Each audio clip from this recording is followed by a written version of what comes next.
Praise the lord. ప్రభు అయిన యేసుక్రీస్తు నామములో మీకు శుభములు. ఈ దినము కొరకైన దేవుని వాగ్దానము, మునిపటి కంటే అధికమైన మేలు మీకు కలగజేసేదను. యెహెజ్కేలు గ్రంథము 36వ అధ్యాయం 11వ వచనం. ఈ మాట దేవుడు తన ప్రజలను తిరిగి సమకూర్చుటను తెలియజేయుచున్నది.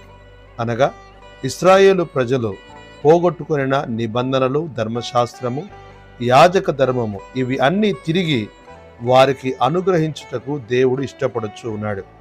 బబులోను చెరలో ఉన్న ఇశ్రాయేలు ప్రజలు దేవుని వైపు తిరిగినప్పుడు దేవుడు వారిని అబ్రహాముకు వాగ్దానం చేసిన దేశంలోనికి, దావీదు సొలొమోను నిర్మించిన యెరూషలేమునకు వారు తిరిగి రప్పించబడువారై ఉన్నారు. దేవుడు తన వాగ్దానముల విషయంలో నమ్మకస్తుడై ఉన్నాడు.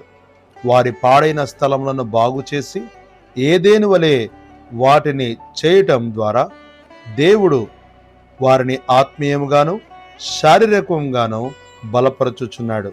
నేడు వాక్యం వినుచున్న ప్రియులరా, దేవుడు నీ పక్షముగా మేలు చేయనట్లు మొదట ఆయన వైపు మళ్ళుకొనుము.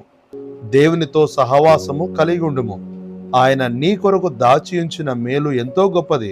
ఆ మేలుకు నీవు పాత్రుడవగునట్లు పాడైన నీ ఆత్మీయ జీవితాన్ని ప్రభుతో సహవాసం చేయట ద్వారా తిరిగి నూతనపరచబడి అధికమైన మేలును అనుభవించదవు. ప్రభు నీకు సహాయము చేయనుగాక. ఆమెన్.